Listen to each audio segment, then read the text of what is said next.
Welcome to Biota Live. I'm Tom Bartley, and this is a continuation of the Biota podcast.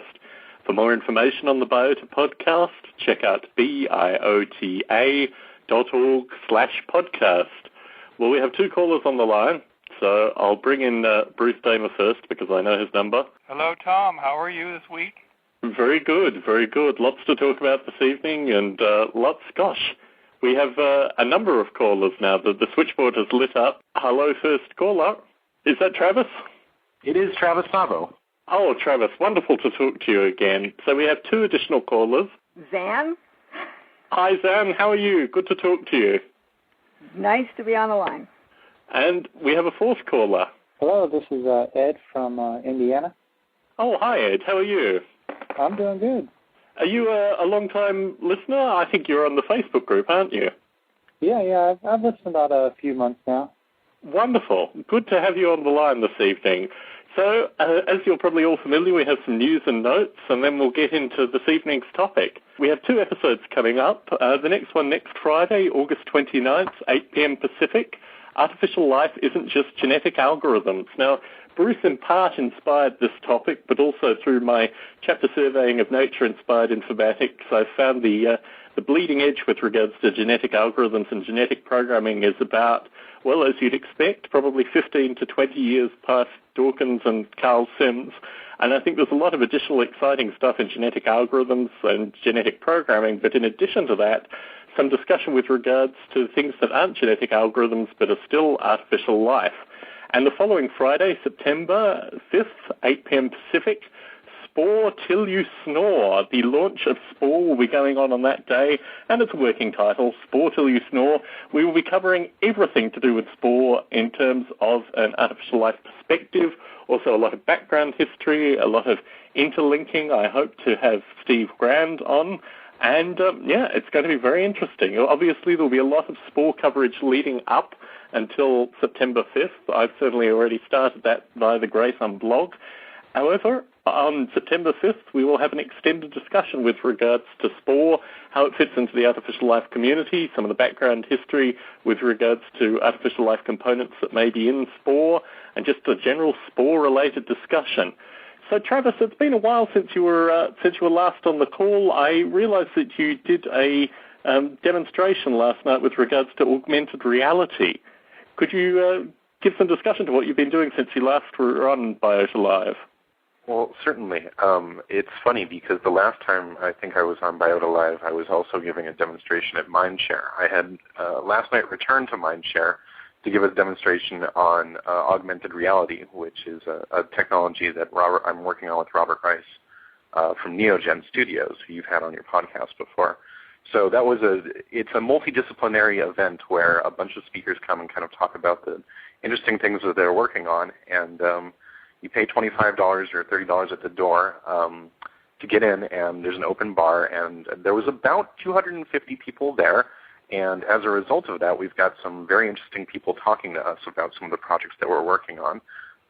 So good result from that, and really happy to continue to work that angle because Doug does do those monthly. He puts them on and gives a different topic every time. And he just moved to a new venue, so we're really happy with the way things are going with that. So I don't want to put you on the spot, but did you take a pile of Biota podcast CDs with you to your talk last night? You know I did. I handed them. I took about 20, and I gave out about 12. There was just a bunch in my backpack, and every time I encountered one of those interesting people, I said, well, you really got to check this out because there's some fascinating content on here. Tom Bartley gives a podcast on artificial life, and I've talked on these before, and so I definitely really appreciate those because I have been giving them out. There's some absolutely fascinating people at Mindshare to give them to, so it was a great time.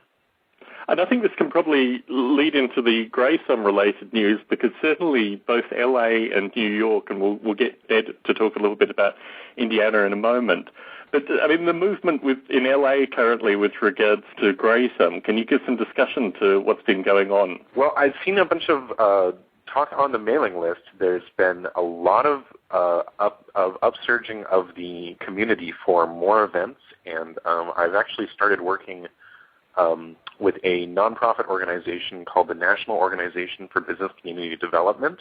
And one of the things that they do is foster fledgling communities, like, for instance, a Biota community, and show them how to do things like get it up and going and help that. So we're gonna start making more of a push here, because I know that there's people talking on the mailing list about it.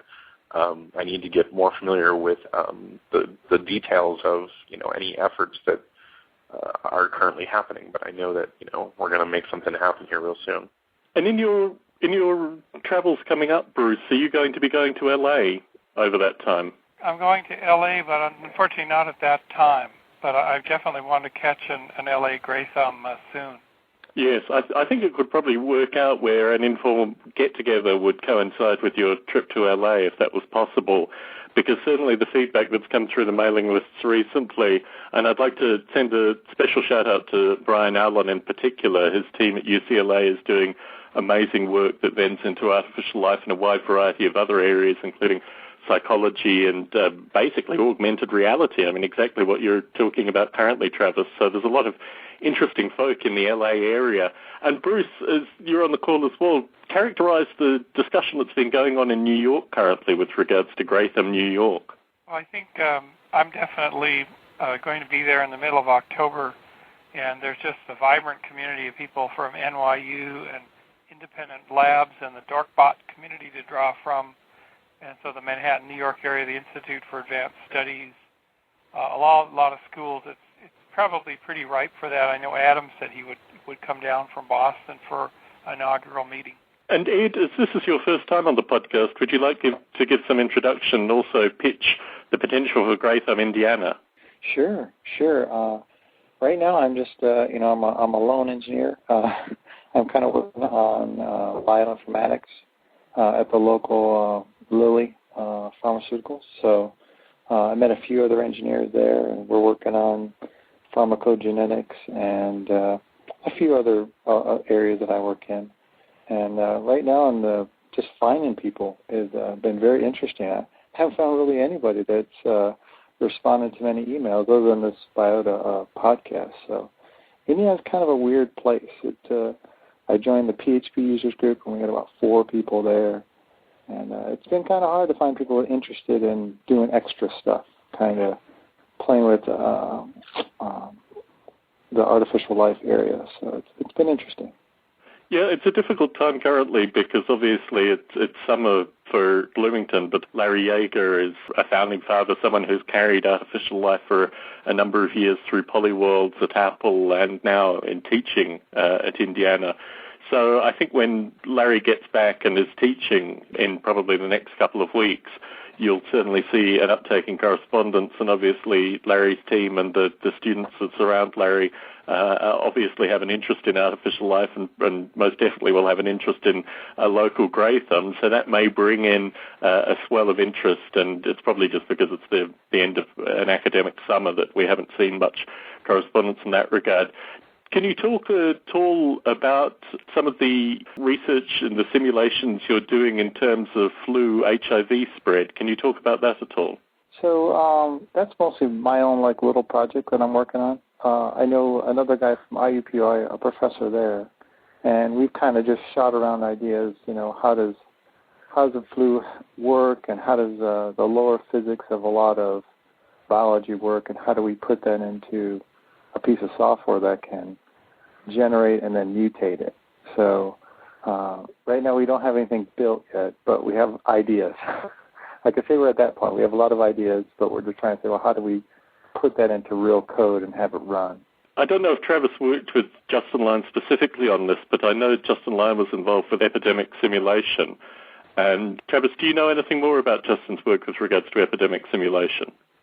Other than that Justin has spawned a lot of his simulation framework from his existing work, and I've seen a lot of that work come out of it. His models for spreads of disease and traffic and things like that are really fantastic. I know that he has worked a lot in this area, but I don't have any more specifics on it. There's certainly a heavy vein with regards to epidemic simulation into artificial life. I'm thinking as well of the the zombie simulation, which is now a classic artificial life simulation in terms of the spread of zombiness amongst agents. A fantastic simulation.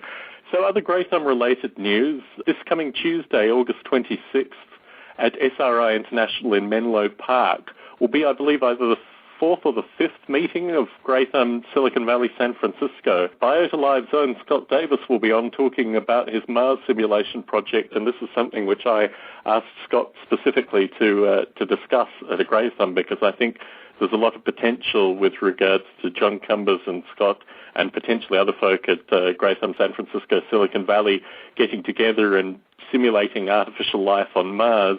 Bruce, I know you've had some correspondence with Scott and others about this. I know you won't be attending this Tuesday, but what do you see the potential coming out of this meeting being? Well, interestingly, if NASA is trying to do long-term missions like a Mars mission, we actually may have to understand how to engineer organisms to scrub the air and provide foodstuffs and whatnot for Mars colonies, and we may have to simulate organisms or whole ecosystems in cyberspace before we build those kind of wet labs.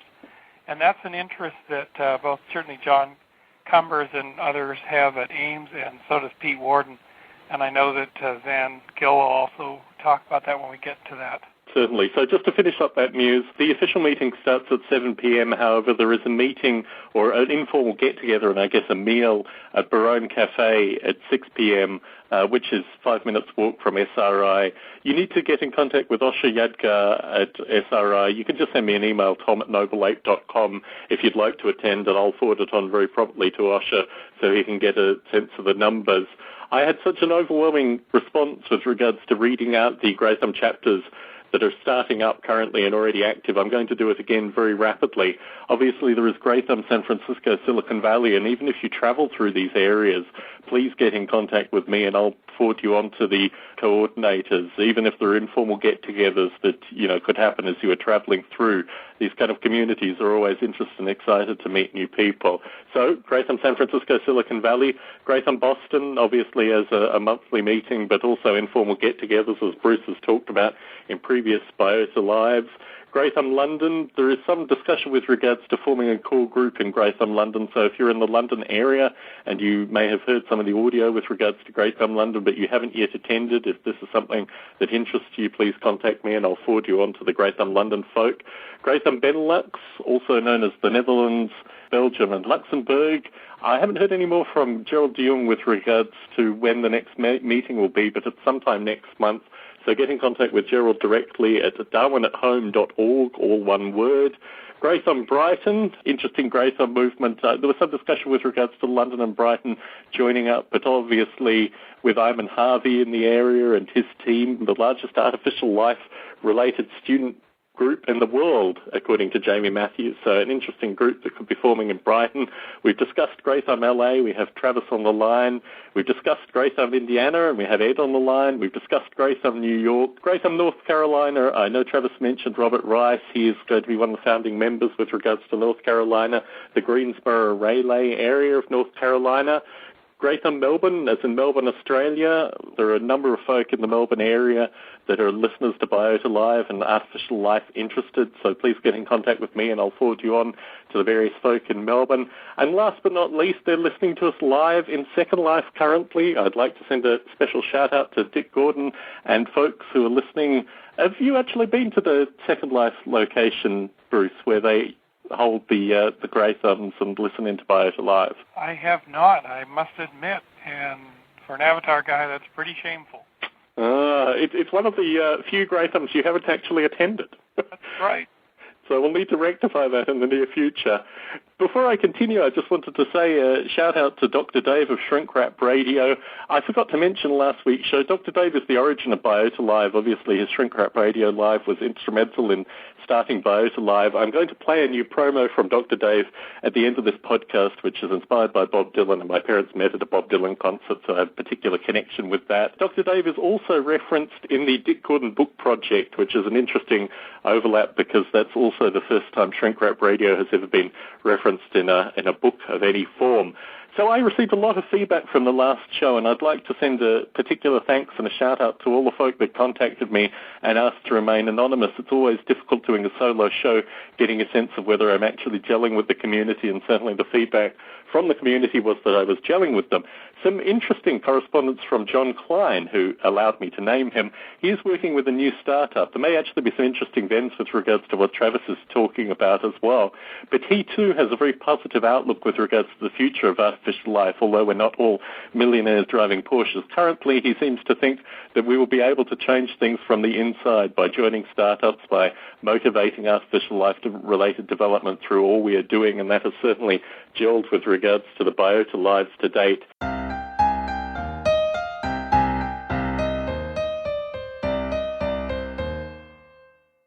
Zann, this is the first time you've appeared on a Biota Live.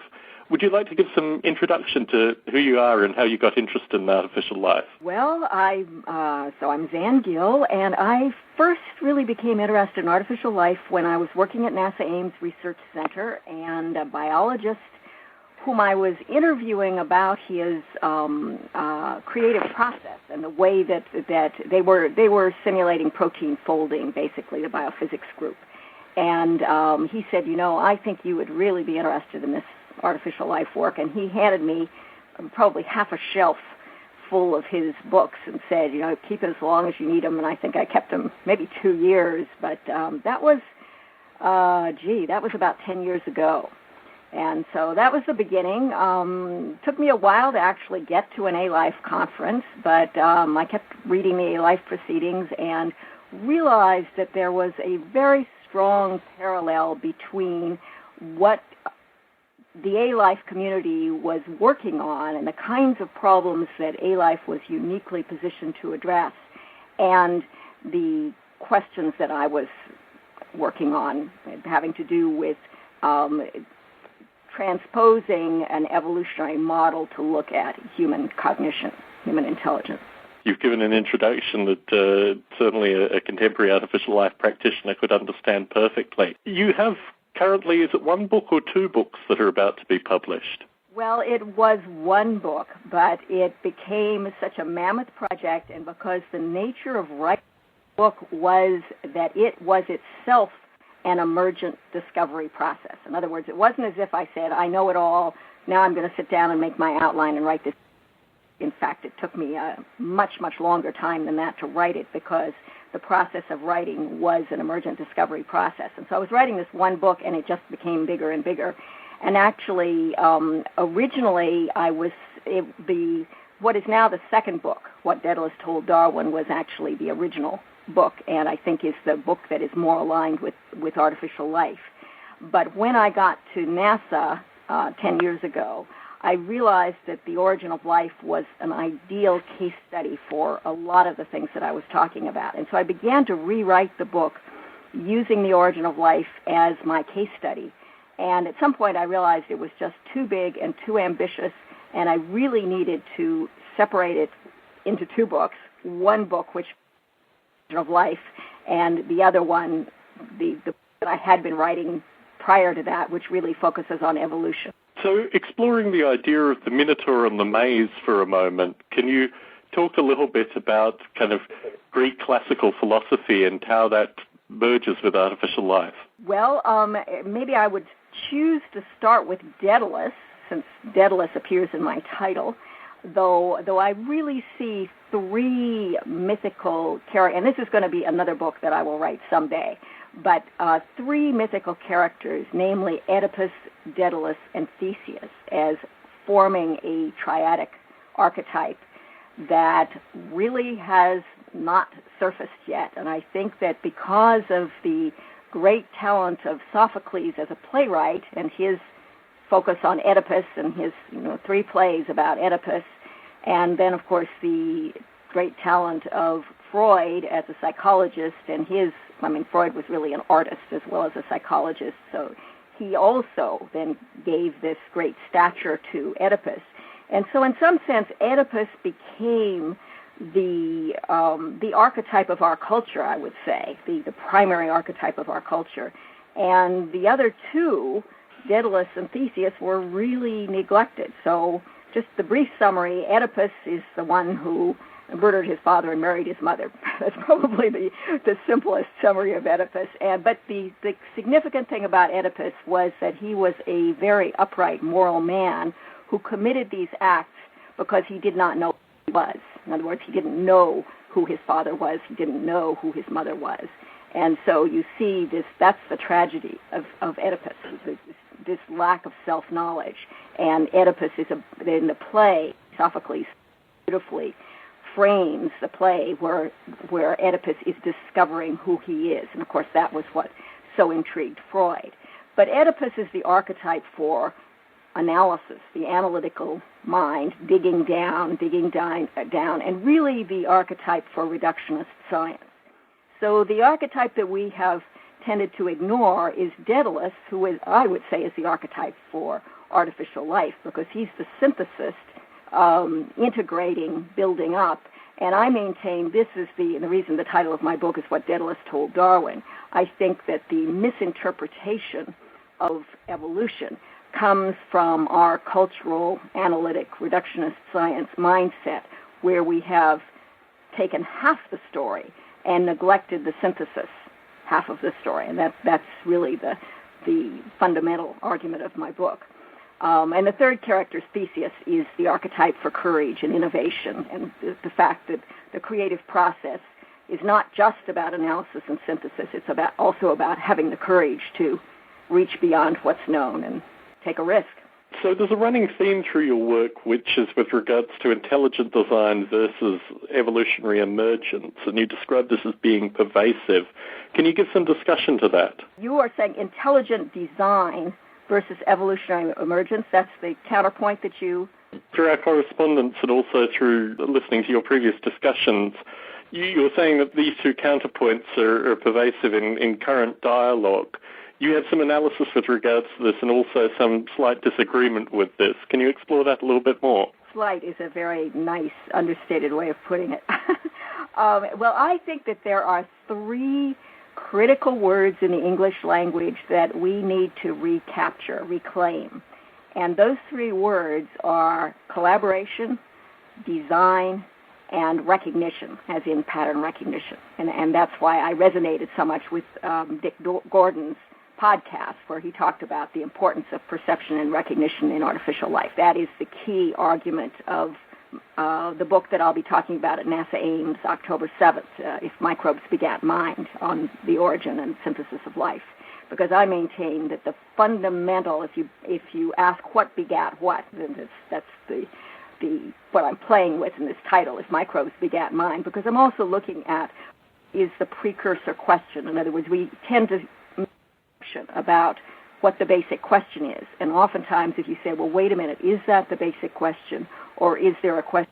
And so when I go back beyond the current debates going on about the origin of life, I find that there is a yet more basic question, which has to do with pattern recognition.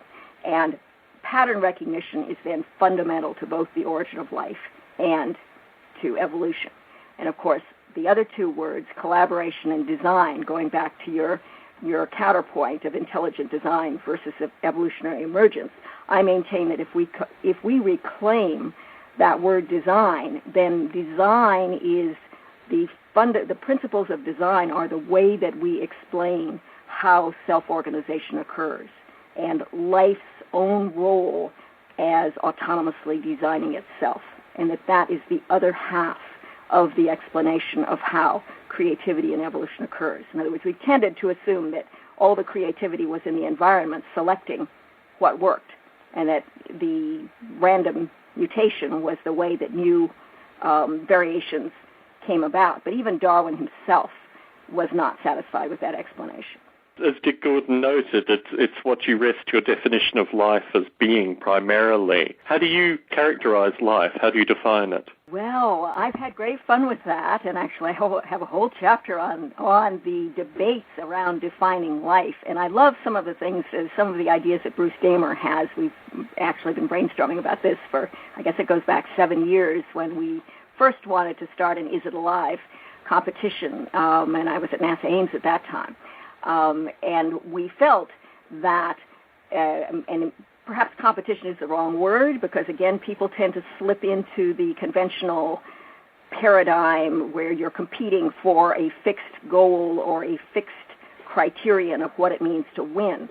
And what both Bruce and I were interested in was the idea of establishing a forum wherein people could debate about the nature of life. And so to go back to your question, in the chapter where I discuss that, I talk about three different material definitions of life, or three different, object-oriented definitions of life. The first one being the material definition, which you can dismiss immediately. Once Frederick discovered urea, of course, there was no longer the idea that organics solely were found in living things. There's the functional definition of life, and again, there are ways that is easily dismissed. And there's the limits definition of life, limits, temperature limits, size limits, chemical bond limits. But again, there are problems with all of those basic taxonomic definitions. And so when you get into the behavioral definition, there are also problems, and there are at least 5 of those. I end up, the 5th definition is the one that interests me, namely the autonomous definition of life.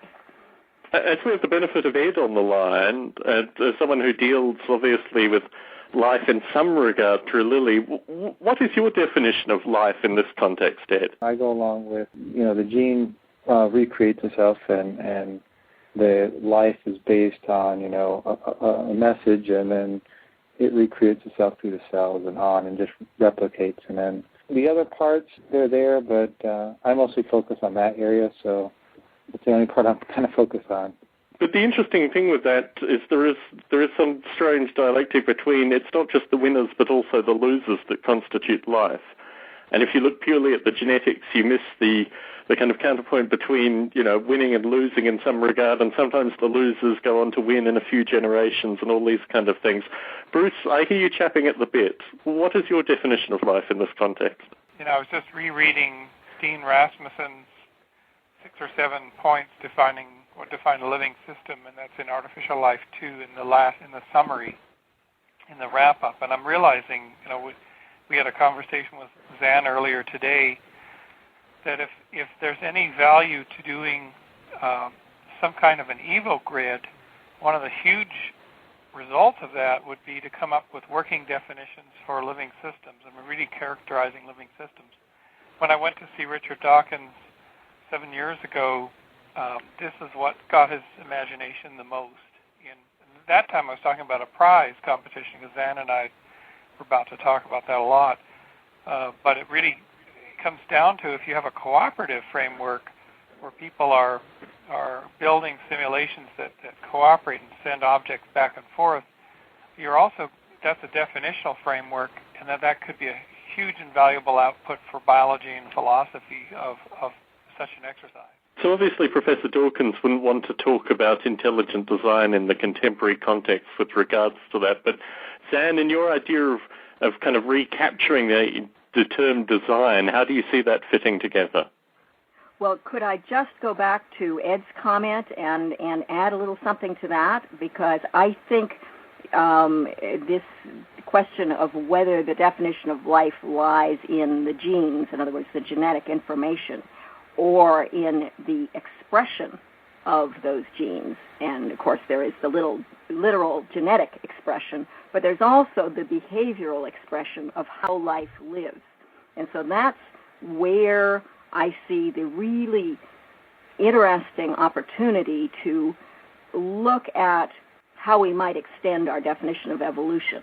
And it's fortunate, I've been working on this argument for a very long time as a speculative argument, and just quite recently, 2 biologists, Mark Kirshner, who is the founder and chair of the Department of Systems Biology at Harvard, and John Gearhart, who is in the Department of Molecular Biology at UC Berkeley, came out with their theory of facilitated variation, which gives wonderful support to the argument that variation is not simply random, and that life is playing, and it's quite a logical argument in the sense that would evolution actually be so dumb as to develop a system where random mutation was either lethal or produced a highly improvement in fitness?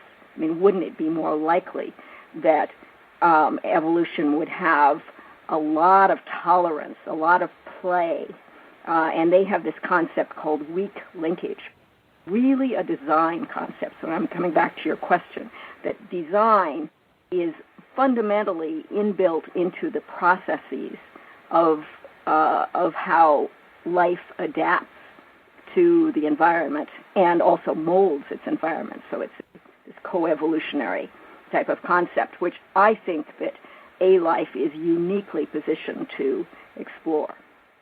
And this, in some regard, is the idea of intelligent design really being design and intelligence together, that there is an evo-devo component where the intelligent part is part of the evolutionary emergence as well. Am I right in my kind of extended listening to your work? I'm not sure I understood what you just said there. Well, there's a discussion with regards to how mixing intelligence and life, and artificial intelligence and artificial life, these are the things that need to come together. There needs to be almost a concatenation where AI and A-life combine, and you end up with A-life ecosystems which are fundamentally intelligent.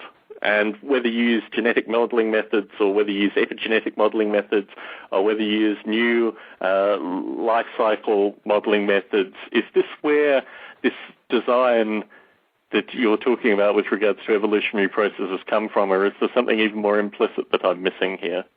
Well, Tom, that's brilliantly stated. I wish I'd said it myself. So I have summarized what you're saying, basically. That's beautiful, yes. And this idea of the concatenation of AI and A-life, I think that is the huge opportunity, because you see, AI got very much caught up in the old paradigm, the goal-oriented, and I can remember Marvin Minsky talking about reducing the difference between the present state and the goal state. And even bio-inspired, I mean, it's changing now, but for a long time, genetic algorithms were, they were mutating, but they were mutating toward improving the algorithm toward the goal. And so it wasn't really a pure evolutionary model.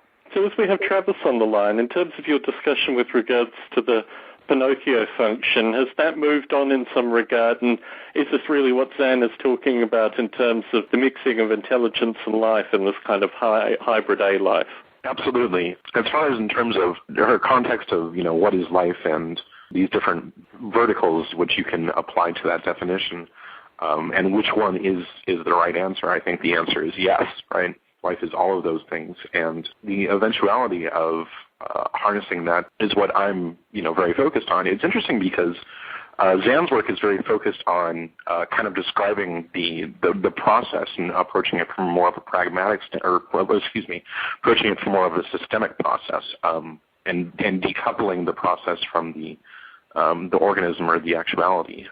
Whereas my work is very focused on kind of the pragmatic approach of trying out the different ways in which these things can happen in a kind of neutral domain, right? A domain that's freed from the rules of biology, for instance. So the two approaches and the two philosophies are completely coherent with each other and complementary.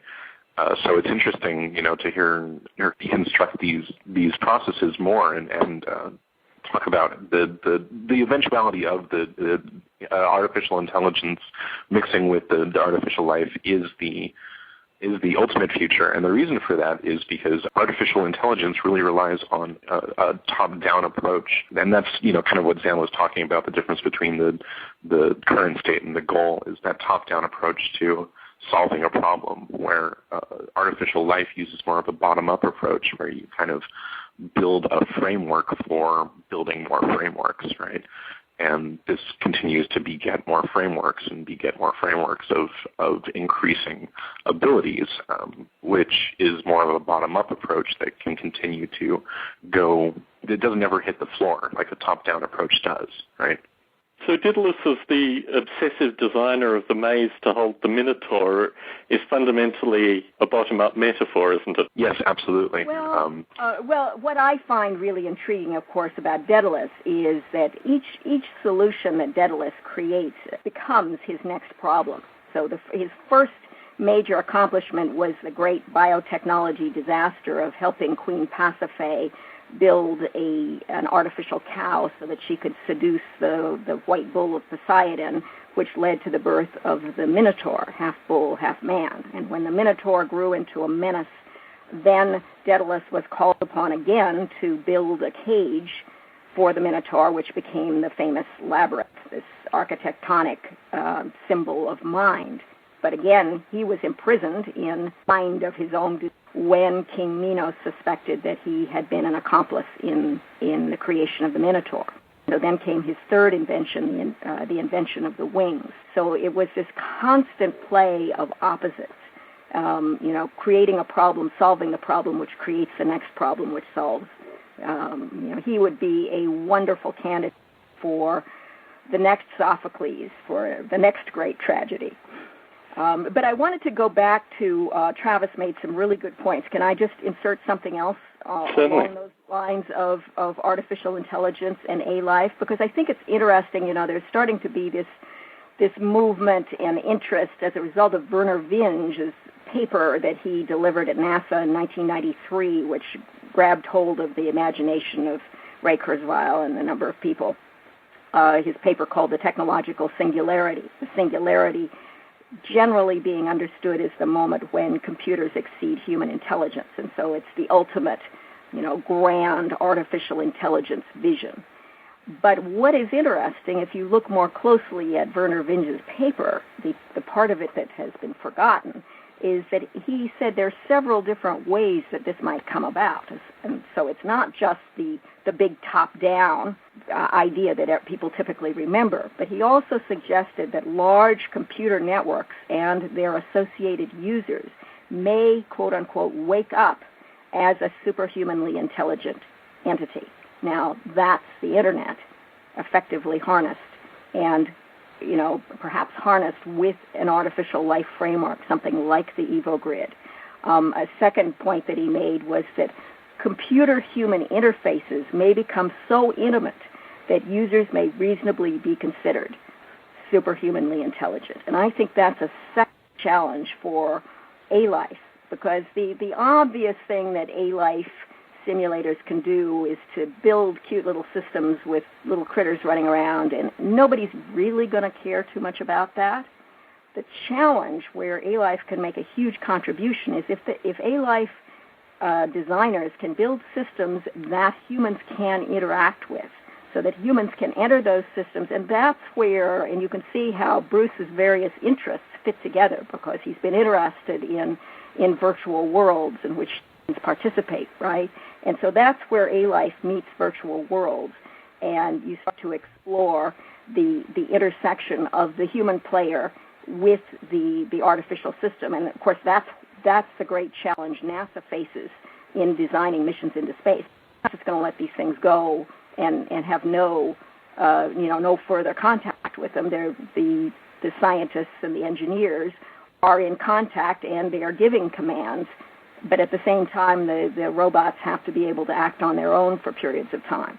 So you need that combination. The problem with the singularity, as I wrote about in Dick Gordon's book, is not that it could happen in the future, but we don't have the concept of intelligence, particularly vastly intelligent systems or superhuman intelligence, in our social discussion. We have this very grand view with regards to our own intelligence, and certainly in the Dick Gordon book chapter, what you've described with regards to Daedalus's maze may actually describe a system which is more intelligent than Daedalus himself through a wide variety of factors. But I wanted to bring in your ideas of ecological sustainability and green tech, because this may be the Daedalus paradox with regards to how we interact with our environment, specifically in ecological matters. Can you talk a little bit about the sustainability problems and how artificial life can solve that? Well, my particular interest and where I came from to this question, as I said, it started with interest in the creative process and looking at what makes individuals creative and what makes us break through to a new level of insight. And the fact that most of the books that I have read about creativity were singularly uncreative and didn't reveal much to me, and so I ended up turning to evolution and becoming very interested in what the biologists were doing.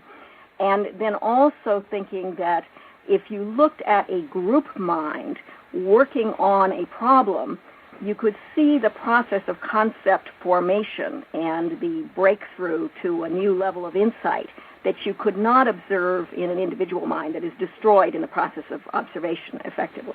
And with the Internet and with the idea of collaboratory spaces, you can document those interactions so that you can actually look. If you are able to develop an effective collaboratory environment that will, capable of evolution and adaptation in response to the needs of users, then presumably that could be applied to various types of cross-disciplinary regional decision support challenges. I mean, one of them that I've spent some time talking with USGS about is Lake Tahoe, the region of Lake Tahoe, where they would like to pilot a system that would bring together the scientists working on various sorts of scientific problems, from erosion to lake clarity to the effects of development and population, so that these people could share information and look at how different things impact each other. And so if you could get regional systems working and plug them into some sort of Evo grid where they were able to share information and models with each other, you would have the beginning, and that's not an easy problem, obviously, but you would again be working bottom up, the beginning of something that might become an Internet-based system for tackling our global sustainability challenge. So the financial component to this is what always interests me, and certainly this was the feedback that I gave to Justin Lime with regards to his various solution models with artificial life. I mean, the problem with ecological systems in this regard is that a clean river has no financial value. You can get fish from it, you can get clean water from it, but that has no value. As soon as it's polluted and you start bringing in the fish and the water, then that has a cost associated with it. But I can't see how an artificial life system can add financial worth to something that would ultimately motivate ecological change. Can you describe how that may occur? Well, you've asked me a very big, very hard question. I would love to throw it open to the rest of the group, but let me just take a stab at one just very simple idea associated with this, and that goes to the great fad for social networks right now. And I think it's pretty much peaked. Maybe I might be wrong about this, but I think Facebook's kind of hit the top, and there's starting to be an aggregation of social networks and a realization that the social networks as currently conceived, this kind of popularity venues where people can share photos and, supposedly increase their reputation and, make themselves better known, that type of thing, is pretty limited.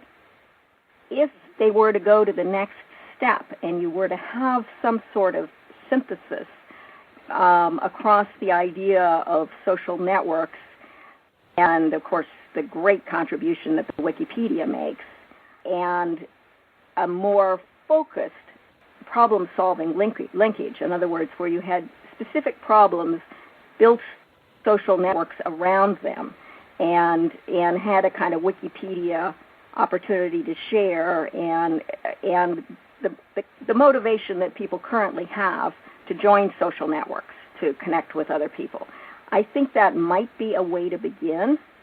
That doesn't solve the big problems that we have to solve, but I think it might be a way to motivate interest and to at least start the process. Bruce, you've obviously had a long time to think about ecological issues and the way in which artificial life could impact these issues. What's your particular insight into this?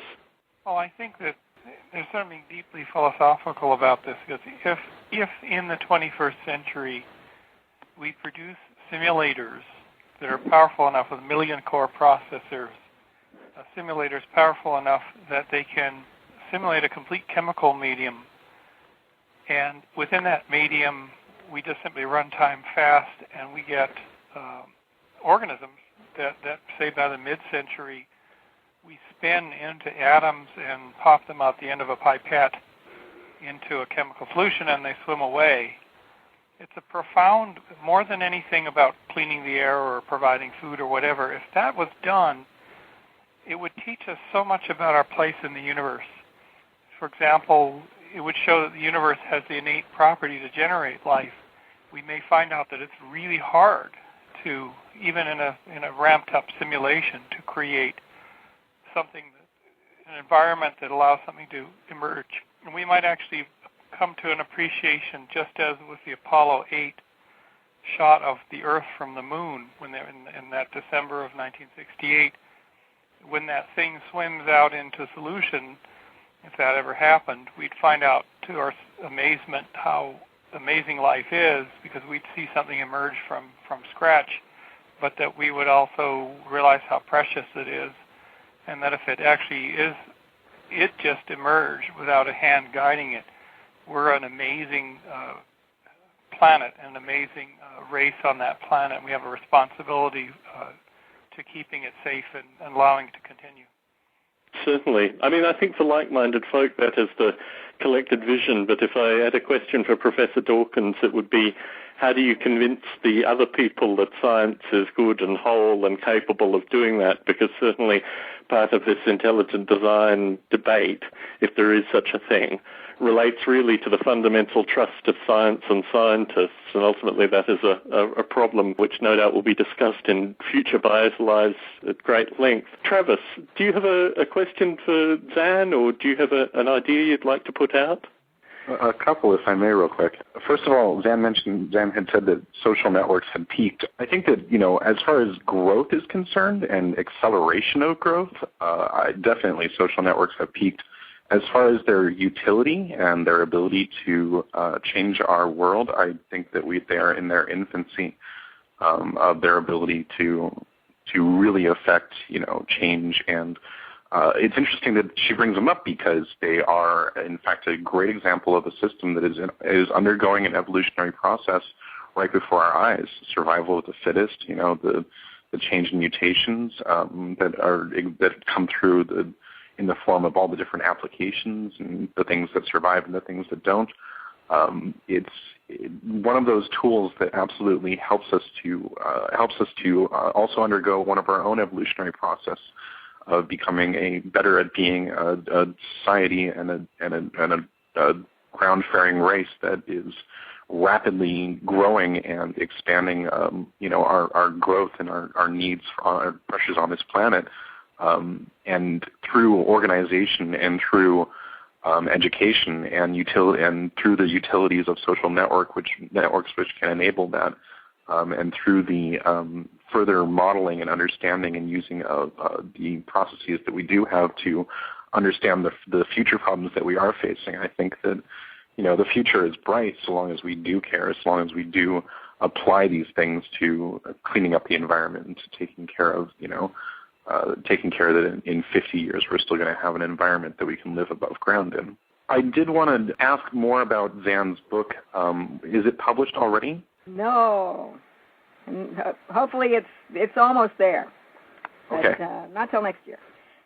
I am absolutely dying to read it, because the points that were made just in the reviews and in the summaries are absolutely fascinating about the dissection of the multiple layers of the processes that are involved that bring about life. And it absolutely cuts to the very heart of kind of the things that I have been ranting and raving about regarding emergence and the different processes coming together to make larger processes and frameworks, getting frameworks and things of that. So anxiously awaiting that, and please keep us updated. I'm looking forward to talking more about that. Great, and I'm fascinated by what you had to say earlier about fitness functions, and that all fits in. That's another conversation. And by the way, I totally agree with Travis' points about social networks. Yes, I said to Zann that this is really an introduction for her to Biota Live, and she's welcome to come on in the future, propose topics, and continue the discussion. Ed, with 4 minutes remaining, do you have any thoughts or any questions for Zann? So my thoughts, just real quick, I'm going to go back to that the environment and how that is affected. So the thing we want to do, or the thing I'm trying to understand is, in my simulation is, I'm going to call it the pressure. So that pressure that constantly changes, that constantly mutates our DNA, that constantly is affecting our environment, I'm trying to capture that in the simulate that I'm trying to work out. And see if I can capture it, I think that'll really help understand. I can map that to just about anything if we can understand that pressure and the physics under that pressure that constantly changes. Because as you said before, we always change, whether we change good or we change bad, we always do change, but somehow evolution has figured out how to make us survive, per se. Some may die and some live stronger. You've given a wonderful introduction, Zann, to your work and also the potential to the future. I mean, what interested me through your discussion at Graythumb was really your thinking in terms of the future. So what we may have to do is have you on purely to talk about the future now you've defined your work to date so wonderfully. Fantastic. Well, and I think that your leadership of these sessions is just amazing, really an illustration of what I'm talking about when I say that my interest is in the group mind, because you're really in the podcast creating that kind of dynamic, and it's fun to watch how ideas form up and how the process proceeds. So thank you. Just before we came on the line, I had a chat with Zann, and she said that she's sorry that she's coming at the end of this process, and I made the point to her that I think she's really just entering at the start of a much longer process. So, Ed, I'd like to thank you in particular for your first time calling into Biota Live, and I welcome your feedback in the future. Thanks also to Travis, a returning participant. You're going to be effectively a co-host into the future, aren't you, Travis? Yes, I am. I'm really looking forward to that. Bruce, you're going to be away for a few weeks. Yes, heading to Los Angeles in Canada, and I'll be back in the middle of September. Wonderful. Well, I look forward to your update from your travels. The topic next week will be Artificial Life Isn't Just Genetic Algorithms, which touches on some of what we've discussed this evening, but we'll explore it in a number of different directions. Thank you all very much for participating. Thanks for tuning in.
I've been laying on this couch, babe. I've been laying here so long, just waiting for Dr. Dave, babe, to play his shrink wrap radio song. Oh, he plays it so sweet and he plays it so warm. Shrink wrap radio, it's a harbor from the storm. You know he speaks to your mind, babe, but he's really speaking to your soul. Talking shrink wrap radio, babe. You know that's just the way that he rolls. At the end of the day, you know what you'll find. Like Dr. Dave said, it's all in your mind.